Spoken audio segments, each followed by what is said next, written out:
idol, dito tayo sa UP, Quezon City. Galing tayo ng C5 tayo. So medyo galing tayo ng Marikina.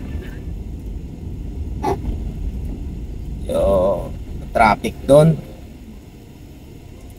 Dito tayo naisipan yung dito dumaan. Ayan, magandang hapon sa inyong lahat mga kaibigan. Ang ganda ng sky. Tignan nyo ng langit, oh. Naghahalo yung orange, yellow, tsaka light blue. Napakaganda tingnan. Kita nyo naman yan. Kahit nasaan tayong iba yung mundo or kalupaan or karagatan, ang langit ay, ang kalawakan ay nanatiling kalawakan. Ganda pa rin siya tignan. Yun. Tignan tayong kumanan dahil naka solid lane. Swerving ang tatawag sa atin yan. Galing tayo ng Marikina. So stay tuned lang tayo mga ka-idol. Ayan. Paki-subscribe naman yung YouTube channel ko na to mga ka-idol, para mas dumami pa ang aking mga subscriber. Maraming salamat din sa mga aking subscriber, sa 29 nating subscriber. Sana ay lumago pa itong channel na ito. Maraming salamat sa aking 29 na subscribers. Salamat sa suporta. Mas maliwanag tong mata ng cellphone kaysa sa mata ng tao eh. Tulad nito medyo makulimlim na, medyo takip silim na. Dito sa actual ay hindi ganun kalinaw sa kuha ng video. Hindi tayo naglagay ng music. Wala muna tayong music mga ka-idol dahil makaka-copyright tayo.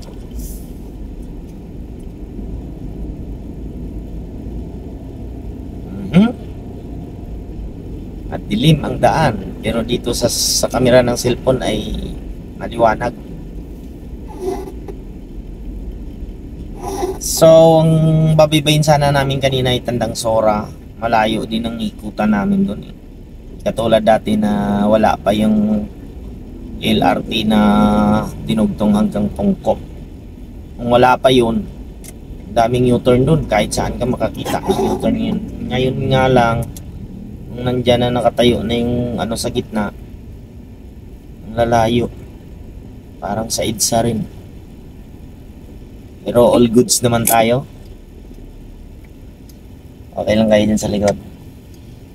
So far maayos naman ang daloy ng trapiko. Hindi naman masyadong heavy, medyo moderate lang. At yung medyo heavy traffic doon sa C5 papuntang Ortigas. Ayan, medyo ma-traffic doon. Ayan, kung inyo makikita ay nasa UP pa rin tayo.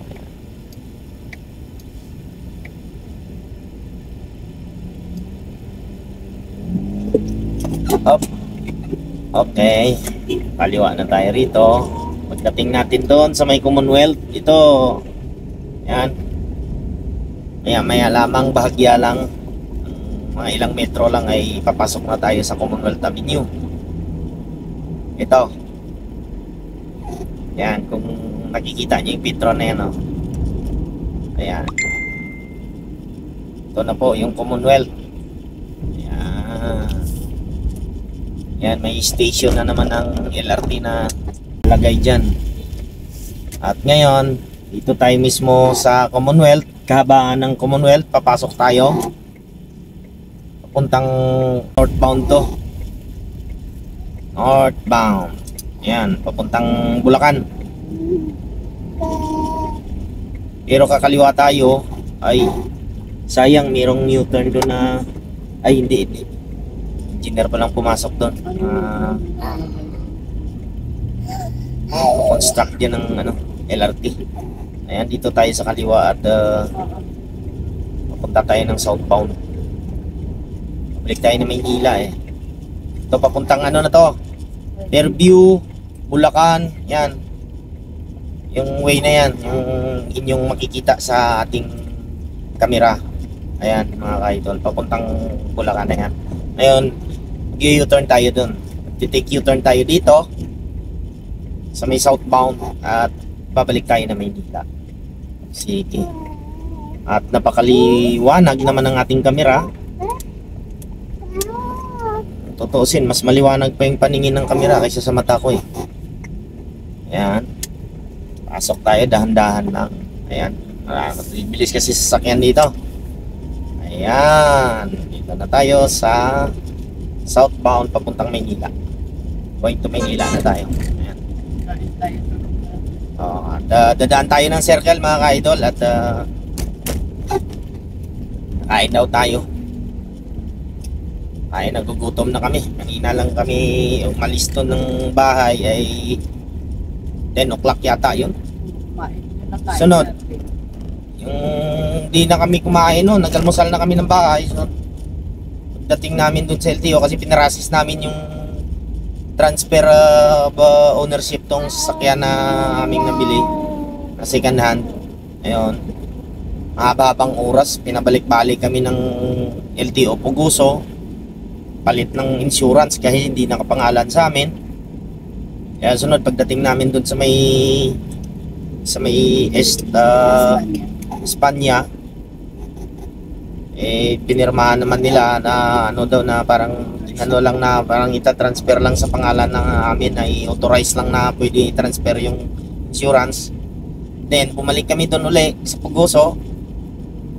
Ang sabi na naman doon HPG na naman daw kami. Eh di dapat sinabi niya na pag galing kami doon ng na tinransfer namin yung TPL eh, dapat sinabi niya na diretso na kami ng HPG. Nangyari di balik uli kami doon sa may HPG sa Biak na Bato, wala na pala yung LTO doon. Mga take note mga kaibigan, mga katropa, mga ka-idol, wala nang LTO dyan sa Biak na Bato sa may tabi ng simbahan dyan ng Santo Domingo. Wala na pala doon ng LTO. So ang HPG, ang LTO doon nalipat ng Laloma. So yung HPG doon, kung magpa-transfer kayo kasi may kailangan ninyo dyan ipa-check sa HPG, doon din siya sa may P. Florentino. Doon mismo din yung Biak na Bato na yon, yung kanto noon bago